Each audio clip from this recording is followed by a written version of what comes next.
Ever since its second outing in 2009, it hasn't felt like bad Assassin's Creed games have been blitzing an otherwise great series. Rather, it's felt like quite the opposite. With 9 games proper under its belt, Assassin's Creed feels like it's just struggling to hold on to its fans, much less impress them. Public perception is at an all-time low, and if the series ever hopes to climb its way back to the dizzying heights of its forebearers, these 5 things need to go. Alright lads, I'll give you Blackbeard's honest opinion. In every Assassin's Creed game you are told that to find viewpoints, you need to poke around the map in search of an eagle circling a tall building or a tower. What tends to be left out is that the exact location of every single viewpoint in the game is also pinpointed on your map. And in the same way, when taking on Syndicate or Unity's key assassination missions, the game makes a point of showing you the easiest routes to your targets. It's like being presented with a puzzle that you're never given a chance to solve, because the solution is just handed to you right off the bat, without being given the opportunity to experiment and to fail. There's no catharsis when you eventually do kill your target, because really, you didn't complete that mission, the level designers did. In Assassin's Creed you never work anything out for yourself, are never given the chance to, and as a result, should be important and enjoyable challenges become boring, mundane busy work.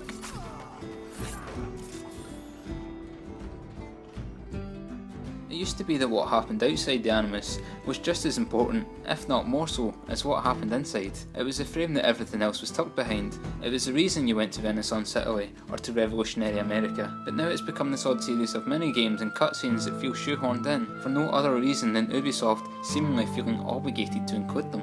Assassin's Creed no longer needs these sections, if it ever did, in fact would just be better off getting rid of them. The characters therein aren't remotely likeable, and the story isn't interesting, it's just extraneous waffle that doesn't serve a purpose, and when a facet of a game isn't contributing to its overall quality, it's dragging it down. Assassin's Creed's modern day story arc burned out a long time ago, and it's time we moved on.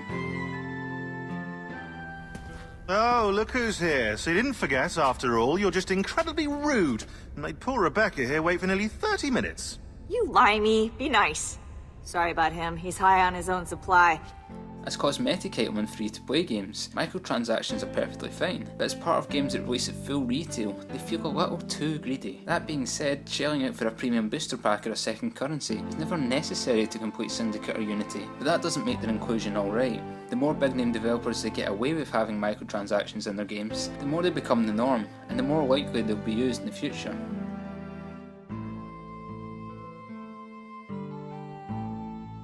Since Assassin's Creed 2 fixed a lot of the first game's problems, it feels like Ubisoft decided to, rather than improve the series further, just pile more stuff on, to the point where Assassin's Creed has become this bloated fusion of discordant ideas and mechanics borrowed from other genres that never quite mesh. That in itself is a problem, but it's worsened when you consider how outdated its core gameplay feels in 2016. You can understand why Ubisoft decided to include things like levelling up and crafting, but they feel like half ideas, like they've only been included to tick a box. The side missions all feel the same, managing your gang members or your assassins is shallow, and customization and stat management is uninspired and unfinished. It's quantity over quality, and when liberating districts and freeing the oppressed, and by extension being an assassin, feels like a chore, everything else does too.